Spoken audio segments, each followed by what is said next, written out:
The views, thoughts, and opinions expressed on this podcast are strictly those of the hosts and guests and do not reflect the views of any employers, sponsors, or affiliations we may have. This is a space for real talk, unfiltered conversation, and a little bit of chaos. The content is strictly for entertainment and informative purposes. It's not real and it's not serious. So if you're easily offended, you might want to skip this one. Listener discretion is advised. Now, let's get into it.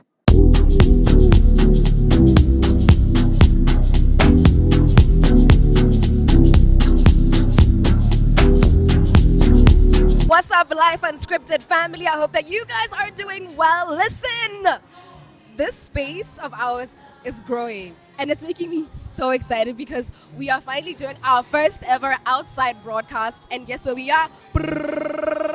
We're at the Dreamers Exchange Festival 2025, and this is proudly brought to you by Dreams Alive Club, which has been running for the past 10 years now. It was founded by a lady, Tshepiso Tebogo-Maruping, has seen it fit to share her dream with the world, and she's brought amazing icons right here in Botswana. I'm talking Meagan Good is here, LaMyia Good is here, Dijon, Talton is here as well. Powerhouses galore, and of course our very own regional leader as well, by that from a neighboring country, South Africa, Jalo Jalo. My name is Kedi, aka Lizoji, aka Lizozo, and welcome to it, Life Unscripted. I'm joined by a very special lady right now. Her name is Moitshepi Matsheng, and she is a social impact leader. She's co-founder of Youth Impact, which started when we were in University of Botswana. So this lady saw it fit to start something of her own to impact the young, to make a difference in our communities. And so far, she's been doing incredible work.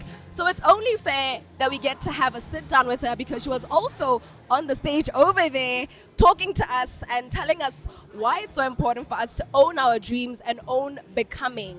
Because that's exactly what Life Unscripted is about. It's about becoming and being the best version of yourself, despite your challenges, despite your shortcomings, because nobody is perfect at the end of the day. All of us are just trying to make the most and the best out of what we have. Moitshepi Matsheng, thank you so much for joining us. Thank you for being a part of our episode today. Yes, and you are obviously. also a big sister to me. Absolutely. People don't know this, but I also grew up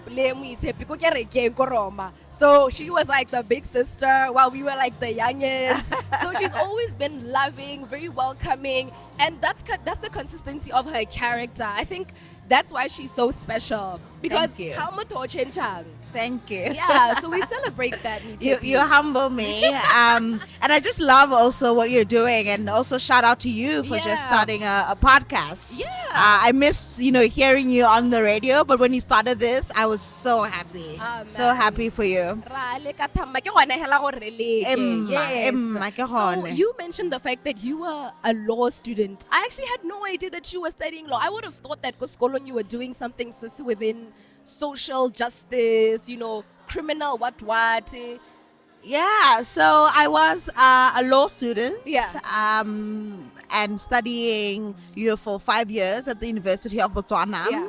But I started Youth Impact actually when we I started Youth Impact when I was still at university. At University of Botswana, yes. So one of the things that was so special was that when you are in that world, right, in that space of community and service, and also wanting to be able to do something different, and hence why I pursued this journey.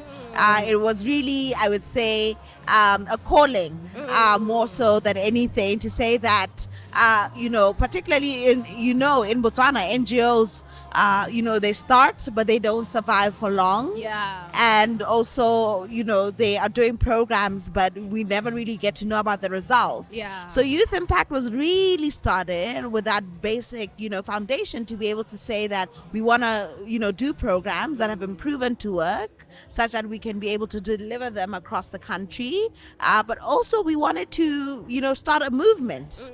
We started with a team of 4 volunteers, and we grew now to a staff size of over 400. And we started just in Botswana, and now we're working in over 10 countries. Wow. So it really, in hindsight, 11 years later, it's just, such a beautiful story to say that it started from the university and then it grew so quickly. But also what I could share in that moment is that, when it meets preparation, a lot of things can happen. So even when I was still in university, I was involved with many student clubs. Even in high school, I was always involved, and as well as church, right? Always, doing something. So I think when you put yourself out there and you find, the various opportunities, your dream will continue growing and becoming eventually. Did you ever finish your law degree? That's a funny story that you asked. When I was in 4th year, when I finished my exam, Youth Impact was roughly a year old at that time.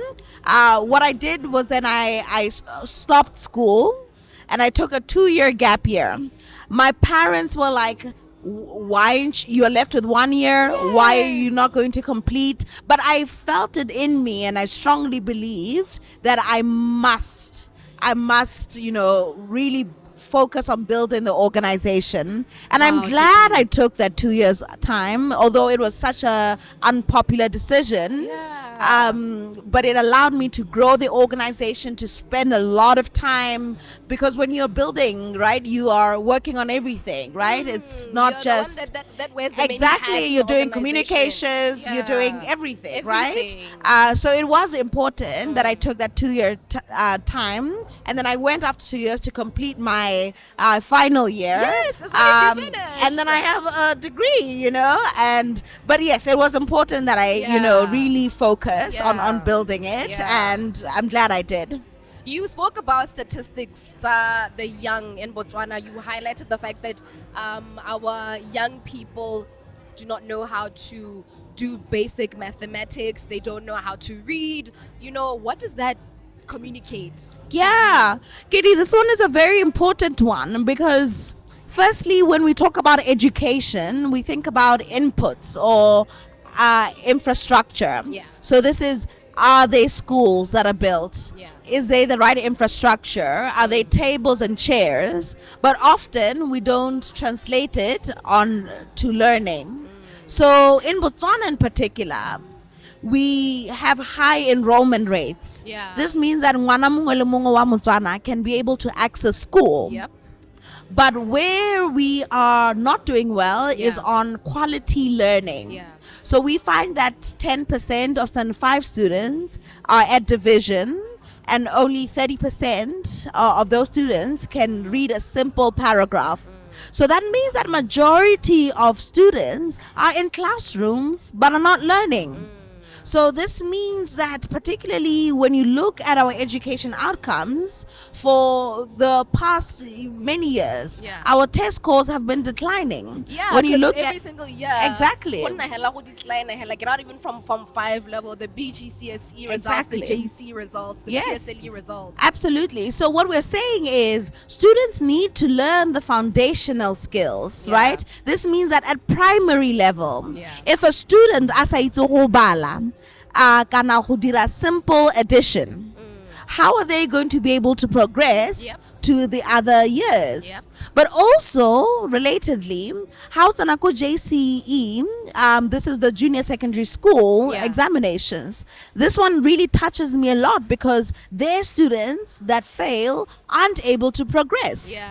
So imagine when you're 15 or 16, if you haven't caught the foundations, then you progress to junior secondary school, then your future can just be cut because you weren't able to pick up the basic foundational skills.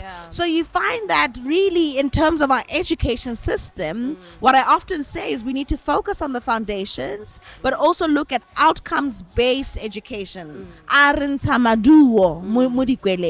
Because how at 15 and 16, where would they go? What would they do next? So this is a big issue in the country, and I often always advocate that education is a cornerstone of any development, right? For us to develop, for us to be able to realize our dreams and potential, it all starts with building those foundational blocks. Yeah. What do you think is your recommendation now that you've seen the statistics, you guys know about the numbers, and the fact that our education keeps declining in terms of bana ba sekolo yana? What do you guys think should be done now to fix this problem that we're having? Yeah, we did an education campus study. And it was basically surveying students as well as parents. Yeah. And there were a few recommendations from there. The first one is that we need to meet students where they're at in terms of the curriculum and also what we are teaching them. So this means that hangwana liruta fractions, for example, but Aisa Kalokanya edition, meet the student on where they're at. Right, this means that you need to target your teaching according to the different learning needs. And that's very important to be able to actually ensure they improve or are actually learning. Yeah.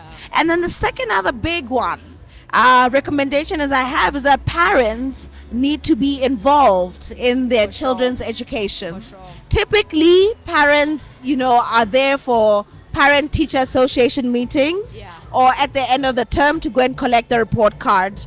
But if we sit with our kids and also ensure that we can be able to know what they're learning and also to support them, they feel encouraged, they feel confident to be able to do better. And just to say that we shouldn't leave learning and whatever happens to school just only to teachers. Yeah. We need parents to be as involved as much as possible in ensuring that children learn. Yeah. Moitshepi Matsheng, thank you so much for your time, ma'am. Enjoy Thank the you, rest of thank our you. event here. Where do we find Youth Impact? If we need to reach out to your Youth Impact is organization? there on all social media, Facebook, X, Instagram. LinkedIn, Instagram as Youth Impact. Impact. Yes, Alrighty. thank you. Thank you so much, sis. Yes, thank you.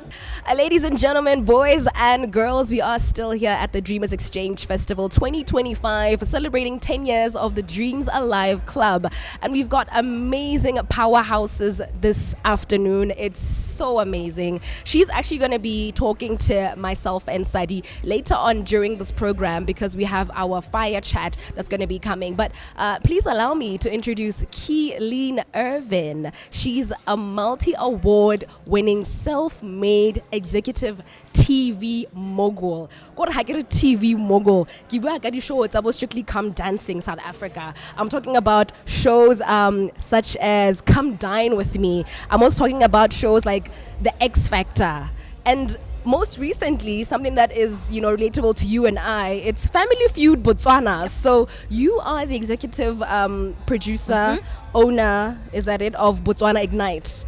Correct. Yes. Correct, yes. Botswana Ignite really is a project name. My husband and I had a production company called Rapid Blue, which we started 35 years ago. Wow. When I was 22 and he was 23. Gosh, and we were these how old are you now? Well, you can work it out, okay?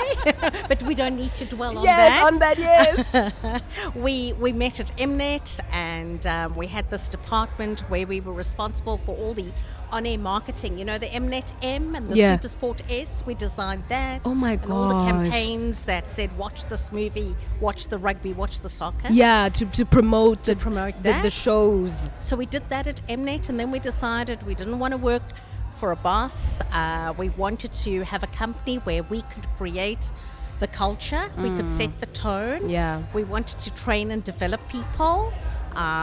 It was also quite hard being a woman of color in television 35 years ago. Of course. Okay. Of course. And so we started Rapid Blue, which we ran for over 30 years, sold to the BBC, and then we got this incredible opportunity to do Botswana Ignite, and from that, Family Feud.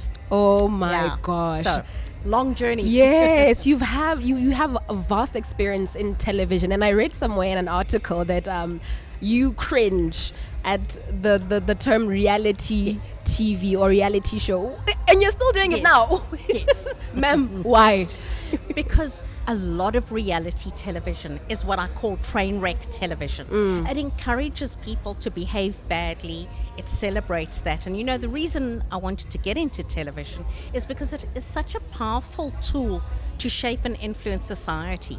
And now you're glamorizing people who are behaving badly, because the minute you put something on screen, it glamorizes it. Bad and then behavior. you see people behaving badly and the audience are applauding it. And that's what a lot of reality TV is. So I prefer to say that I do unscripted entertainment. As a, look, I'm dabbling in drama because we've shot LaMyia in Botswana now, which is still going to be promoted. But that's my thing about reality TV. Yeah. It encourages trashy behavior, basically. You also brought The Weakest Link, which, by the way, my family and I loved that show with that lady, Fiona Coyne. Fiona. Yes. Ah, wow, that was so beautiful. So let's talk about your relationship with your husband, because you were telling us about the fact that you started this company with him. Right. How is that like, involving your partner in your dreams and your interests, and then, you guys grow together like that in this craft, in this industry. What's that experience like? And why should you be choosing somebody who is sharing the interests with you? I don't know if that makes sense. Yeah. So, last week we went on a date because the kids are out of the home now and I'm not paying school fees, so we could afford to go on a date. And I played this game with him, like how long ago did we meet and when did we start dating and so forth. And through the game that we were playing, we both looked at each other and we just said, this was God. This is God who put us together, because we actually had to face a lot of odds. We're a mixed race couple. We started at Mnet 35 years ago when it was still frowned upon to be dating. In fact, one of the managers said to him, "Are you sure about this?" And just through the years, it's not been easy. It's not for the faint-hearted. But we have endured by the grace of God. Yeah. And I can't say why God brought us together. Sometimes I wail before Him going, Lord, why? Why did you do this? Why did you give me such a handsome man, such an intelligent man, such a difficult man, or whatever. But I must say, we do complement each other. Yes. And it takes hard work. Look, any relationship, a true, honest relationship, is character building. You rub each other's rough parts away. You bump up against each other. And so that's what it's been. It has not been easy. Yeah. But I wouldn't do it any other way. Yeah. I think that a lot of people frown on family businesses. I think there's a lot of merit in family business where you're handing down learning, where you're looking out for the interests, where you are preserving a culture, as long as it's a good culture. Yeah. And so that's how we've worked together. And I think we've got very complementary skills. Yeah. He's the visionary. He's what in psychological terms you call a plant. Yeah. And I'm the finisher. I make things happen. Yeah. He's the diplomat. I'm the whip cracker. Yeah. So it works. What's your relationship advice to somebody who's young, single, or in a relationship, and they're wondering if he's the one, if she's the one? What do we have to look out for in terms of like traits of an individual? I know. I just had to. How many days have you got? My word. Yeah. Years. Look, I just want to say, that old cliche that people take more time choosing a new car than a marriage partner is so true and so unfortunate. And I think you've got to be vigilant. You've got to think about it. You've got to do. I'm a big believer in premarital counseling. Yeah. I'm a big believer in seeking counsel from people around you, because we all have blind spots. And just doing the work beforehand, because married, I said to someone the other day who's young and thinks that they need to get married now, and I can see the red flags, and I'm going, understand, this is the nicest it is. And then it gets hard, very, very, very, very hard. And only if you truly meant for each other and you put the work in will you come out on the other side. Yeah. So I don't know if that answers your question. No, it gives you something to think about, and that's the most important thing, Yeah. Yeah. We don't want to hear what we don't want to hear when we're young and in love. But being in love with someone and knowing that they're the right person for you to marry, two very different things. And you need, the VP spoke about community. You need people around you whose opinion you seek and whose opinion you can trust to speak into both. Dreamers Exchange Festival 2025. Masego Mohwasa joining me right now. Sis, how are you doing? I'm doing all right. Yeah. I was going to say I'm doing great, but yeah, it's a good day. Yeah. It's a positive day today. So I'm excited to be here. I'm excited to see so many creatives such as yourself. Yeah. I'm glad to see the setup. I'm so proud of you. Like I was saying, it was time. So I'm really, really proud of you. It's so inspiring. It is inside. Lena, you inspire me, Masego, because you started 27 Pictures. I mean, you recently left your job, like your 9 to 5, to pursue this. How has that been? It's been hot and cold. Before I had my 9 to 5, I got my 9 to 5, I was doing this. I was a freelancer. And I got stressed because of the anxiety. I don't know where I'm gonna get my next check. You know what I mean? And then I thought, okay, let me just get back into the system. Let me have security, all those things. But a lot of the times we find that those things actually hold us down as creatives because you actually have less time for yourself. You have to consider. You knock off tired and all of that. So I was like, it feels like this what I was doing wasn't the right thing. It was the right thing at the time. I needed security, but now I think I want to push forward a little harder. So it's good in that way, in that everything that I do fulfills me. Not that my job didn't fulfill me, because I learned a lot. Even before I was at YTV, I was at an agency where I learned and built connections that are helping me now. So I'm eternally grateful. However, I think, what does God say? When it's right, I, the Lord, will make it happen. So I think it happened at the right time. For you. But of course, it has its stresses, such as life. Nothing is easy, especially when you're chasing your own dreams. And let's talk about your experience at the Africa Magic Viewers Choice Awards in Nigeria. You went out there with Lowstone. I went there with Madam Chop Life. She was chopping life. And you were giving us the TikTok updates. We were what are you? People were making you pay exorbitant fees. Let me tell you, it was such a cultural shock.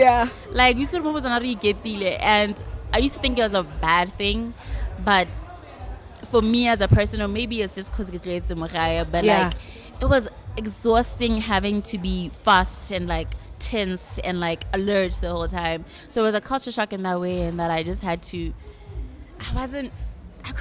I was relaxed here and there, but like, you have to be alert. You have to be like this. They tell you what you have to be like this the whole time. So that was exhausting. However, they're amazing people. They're friendly. They're people who are just taking care of us, making sure that they will make.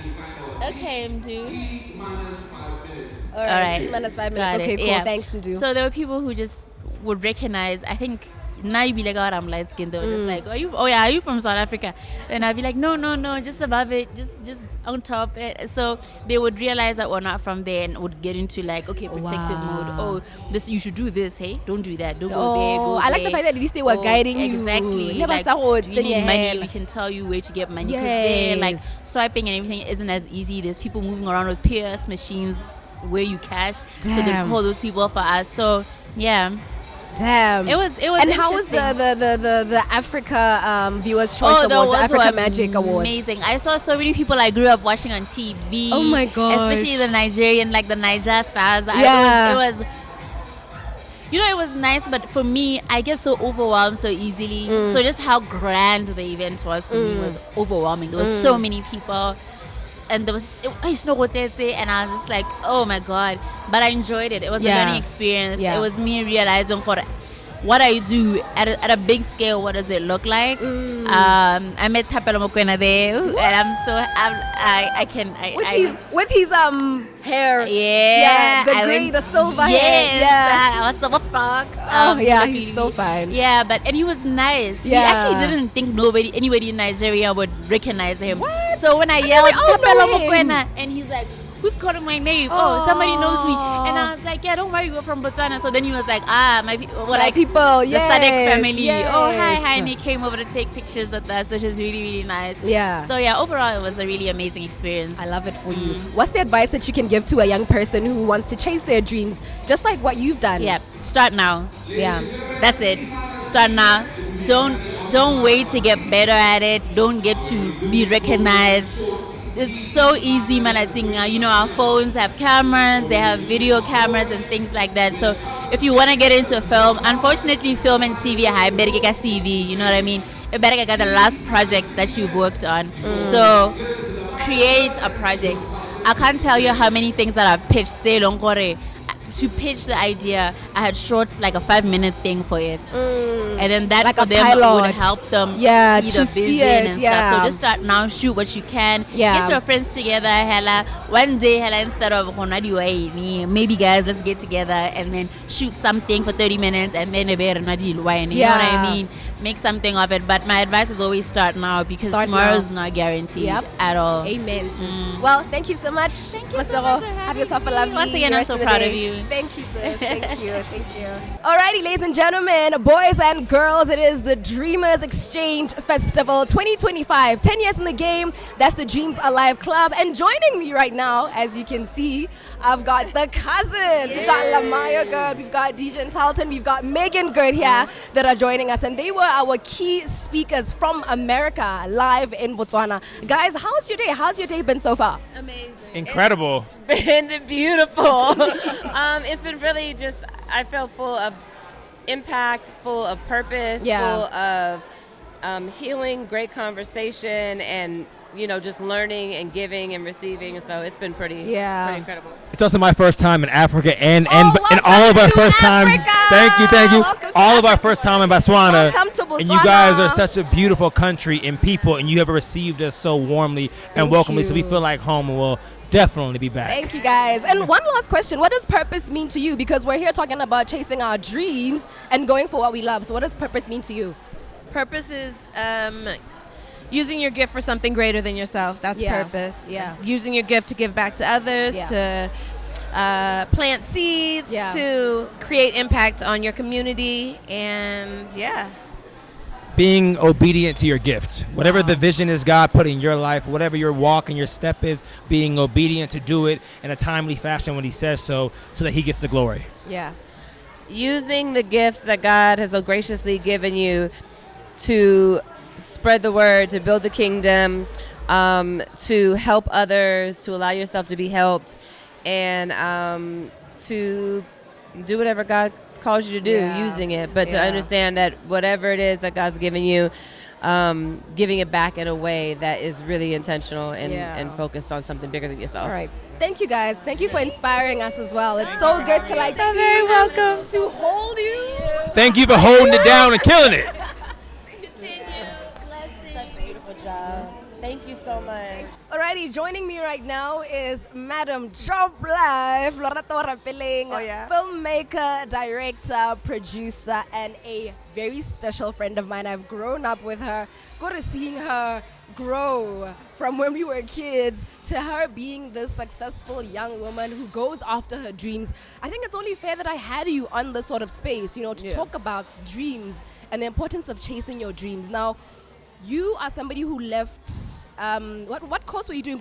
I was doing applied business computing. You were doing applied business computing, and then after instead I wanna pursue my film production and my creativity and explore that. Why was that so important to you? I think the biggest thing is I actually didn't decide to go to AFDA. It was my dad that decided because I was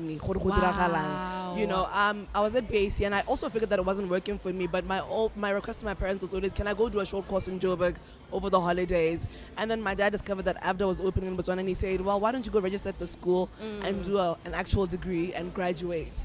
And I did exactly that, and here I am today. So my parents really wanted that, in as much as about but it had to be what I love. I love that. And how's your journey been so far in being the founder of Mediawrap Africa? You are growing your business and you're becoming a television mogul, how's that been? I think the biggest thing is sometimes you do get redirected. into being more of a powerhouse than you would have imagined. I mean, I've always just imagined myself to be talent and on screen, but I think for me, God has unveiled and unpacked a journey for me that I really have been shocked by. 5 years in the game with Mediawrap Africa. We're celebrating 5 years. Wow. And the fantastic thing is, Congratulations! yeah, thank you. This year we're expanding into post-production facilities that I hope people are going to be looking forward to, because it's time for us to change our narrative, create our stories that we want them to be seen by the rest of the world. Yeah. So that's why I figured post-production is a good place to be, because everybody's got a camera, but we need to come to a place where we can refine the craft. What you have shot on camera needs to go perfectly on screen. Happy with the right equipment. Absolutely. Yeah. Riba apoli kwa. Oh, La la la. I love it. And what have been your key highlights from this event, from the conversations that have been had? Yeah. And what has it struck mo go wena, mo pelong ya gago? Yeah, I think the biggest thing that really stood out for me today was about spirituality. I think right now I'm on a journey where I think God has, I'm sure God has created this moment for me. And I am enjoying in it, and I am having grit, and I am happy to be in the season that I'm in right now. Because of God. And I think when Meagan was speaking, I was like, wow, what a relatable story. When she spoke about how God has been good to her, I was like, wow, guys, it's only God that can do it for you. Yeah, no nothing matter else. what. But if God wants it to happen, it will happen. Yeah. An interesting thing that happened to me in this month of May was my birthday as well. Yeah. So I traveled to Nigeria for the first time for the AMVCAs, and which was something that was a big dream of. You wanted to go to Nigeria for a very long time, and now I'm realizing that God is placing things strategically for me. Yeah. For me to win, for me to be able to propel, and for me to create impact. Yeah. That's what I want now. I want to create impact. I want things to be more than about me. I want things to be about the country. I want things to be about representation. Because when you get into a platform like Harsana Kwe, the AMVCs, people were like, where's Botswana? Wow. They don't know Botswana. Exactly. And when you tell them it's in Southern Africa, some people think it's in South Africa. You know what I mean? So it's a thing of us trying to represent ourselves on a global scale in a way that we can also be authentic to ourselves. I think another category that really fascinated me was the language one at the AMVCAs, and it was won by Zambians. Wow. And the guy and who, it's at a Nigerian awards, you know what I mean. And the guy who won it, we used to go to MTFs together in Zambia. What? It was such a because you went to Zambia for MTF, for the talent factory. Exactly. Yes. So I was really just like, it's no, possible. So, yeah. it's game time, baby. Yeah. It's game time. So what's next from here? Because now you said it's game time. Yeah, no, like I said, we are setting up a post-production facility. By the grace of God, we should be able to be done with it by the end of June. Yeah. And we're going to be launching, and we're going to be having a private party. Make sure you get an invitation. I mean, I hope I get it. You can't hope, Kedi. What are you saying? Honestly. I hope I get invited. Guys, get a line. Yeah. Like, like real life. I mean, I know. You know what I mean? So, that's what's next for me in the pipeline. Yeah. And that means we're going to be creating more content, more reality shows. We worked recently with Botswana Ignite on a show called Hunted. So I was very excited to also see Kee-Leen on the guest panels. Yes. And I wanted to ask her a very important question. But, what did you want to ask her? For me, a big question, both Thandeka and Kee-Leen, you'd say they work with their husbands, right? Yes. And I was just thinking recently to myself that I'm in a space where, obviously there will be love interest in the long run or currently or whatever, really, in the same space. And sometimes you find yourself getting to date somebody who's also established as much as you are, right? We have two different production companies. How do we then merge the visions without feeling like the other company and the other one is propelling? So that's what the question I really wanted to ask, because Thandeka was clear. It was her husband's vision from the beginning. Yeah. Kee-Leen, I'm not too sure, because she said she had been working from the industry on set. I don't know if she came with the vision and said, hey, we're going to do this, husband, and that's that. You know what I mean? I had her also, and I asked a question similar to that about working with your husband and pushing together. And she said what Thandeka pretty much said, that the husband is the visionary, and then she's the one that's running around making sure that the work is actually done. We think about the concept, we then push it together. But now if it's two companies, how do we then collaborate those two worlds and make sure that they're both fully functional? When I look at, like, say, for example, well, the Fergusons, maybe they also started their production company together. So now it's me, it's you, it's Kedi, it's Lorato. Yeah. How do we then collaborate? Because we're in the same space. Yeah. You know what I mean? And as much as we may be in the same space, but we are after the same opportunities. Yes. Attend the Rabi TV, so attend that. Do you know what I mean? Is it also not competition? Do you get what I mean? So how do we then bring that together? Is it not together? better for us to have one company that's tendering? Yeah. Okay, you are the owner, and then I come in as whatever. But whose vision are we letting go of? Yeah. Ooh, tough question. It's a very tough question, and I needed somebody who I feel like would have been through an experience like that to give me an answer. Ooh, yeah. That's powerful, sis. All right. No. But they didn't give me the mic. But you have it now. The question is, yeah, guys, I asked it. I said what I said. Yeah. And thank you so much, Ms. Lo. I wanted to also just quickly ask about, advice to the young girl, the young boy who wants to pursue their calling in art and creativity and performance and film and production. It's easier with God. That's all I can say. There's no way. Of course, not everybody has pure intentions. Not everybody wants to help you. But God will always help you. And as long as you keep in that path and be faithful to Him and commit something to Him, God is little bit. So you need to also tell Him, God, you know what, I'm doing this and you must do it right. Yes. And He will also grant you His promises. I'm a career girl. I mean, some other things are not working out. I don't know why God is taking a bit of time there, but in terms of my career, I've given it to God. And since the day I just said, you know what, God, it is what it is. I can't do this by myself. Surrender. I love it. Thank you so much, Ms. Lo. And do Thank enjoy you. the rest of your evening. Alrighty, this is the Dreamers Exchange Festival 2025. Katalina Podi, host of No Cap on Yarn FM, 7 p.m. until 10 p.m., right? Yes. Weekdays. Come on. How are you doing, I my love girl? This. I am fine, thank you, babe. I am blessed. How are you? I am amazing as well. And kind of for those who don't know, but besides her being this bundle of happiness and just beautiful energy, she also is a filmmaker. Yes, I am. I'm a filmmaker by profession, writer and director. So I'm the girl that writes the movies. I'm the girl that says, Kedi, I need you to just move a bit to the left, and I need you to, do this, director. So it's been really, really fun. I'm learning a lot and I'm growing as well. What did you learn from being in this beautiful room? Honestly, for me, it was more on the spiritual side.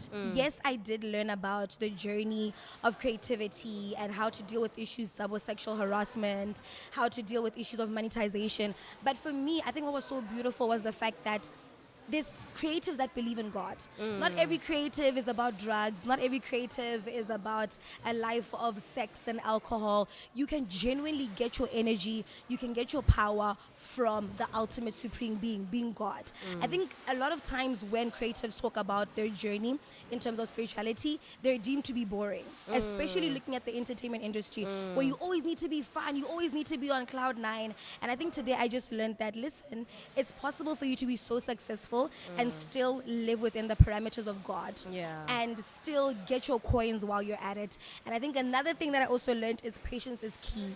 When they were talking about their stories, talking about their journeys, I realized that, okay, I relate to most of these things, but through it all, the journey of actually being patient and waiting for your time is one thing that I really want to adapt going forward. Yeah. What are some of the things that you had to unlearn in your journey of becoming where you are now? Man, I had to unlearn the idea of being a perfectionist. As a creative, you never want your work to be critiqued. Shalom, you heard that, right? You heard that. Did you hear that, Shalom? Shalom is a perfectionist. The one when it comes to this podcast, it has to always be like, and I'm always like, no, just let it be, bro, because nobody expects us to be perfect. I get it. It's just but a platform. I get it. Yeah. But Shalom, love you. I see where you're coming from. And I relate to Shalom because at the end of the day, you want your work to be a beautiful reflection of who you are. For sure. And why would you want something subpar or something mediocre for the world to see? Because the world is unkind, especially to creatives. If you don't look good, if you don't sound good, if you don't, I don't know, if your movie is not entertaining, they will tell you. They will tweet about it. If this production design Matafaleng looks like, I almost said something, but if it looks like that, then we're going to talk about it. Yeah. But I learned that get the work out there. The people that are there to learn what they're going to learn will take what they need to take from your work. And those hey, your makeup was this, are not there for your craft and are not there to support what you believe in. And yeah, I think unlearning perfectionism and unlearning this whole thing of exposure, you know, maybe the more I work for free or the more I work for money that doesn't equate to my value, people will see me. I'm letting that listen. You've been in the game for a while. Yeah. You've got some serious accolades under your belt. For sure. We cannot be doing this exposure thing anymore. Let's move with the times and let's get that money. If it's going to be exposure, I gotta let it be an exchange. Thank you. You need to benefit, they need to benefit. It has to be a value exchange. That's what it has to be. So I get it. Exposure, it's not great, yes, but if there's value, what's the value in it? What's in it for you? What's in it for that person? And are you winning as well, or are you just being used? I think that's also another thing. That's also a real thing, hey? Yeah. Because looking back at so many things that I've done, I'm like, no. I couldn't say no, but provide transport, provide makeup, do 1, 2, 3, 4, 5. And there's just this thing of wanting to be seen. Not in a bad way, but wanting your creativity to be accepted and acknowledged to the point where you become so desperate, for lack of a better word, for any opportunity. And there's creative vultures is onto something. So I'm also unlearning that. And also I think one thing I'm learning to unlearn is keeping everything a secret. How much am I making from a gig? How my experience was with Kedi. The more we talk about these things, babe, the more you realize that there's so much for you to learn. And the more we talk about certain things, I learn from you, you learn from me, and we know how to going forward, how do we approach certain situations. So the industry. And our industry is very small. Honestly, we're you know small what I mean? population. So the more we talk about things, the more we realize who not to work with, who to work with, what to learn, what not to learn, because it's not like what you went through is something I should also go through as well. Sometimes there's no need. Yeah. All right. Well, Kat, thank you so much for your time, girl. Thank you for having me. Cheers. Thank you.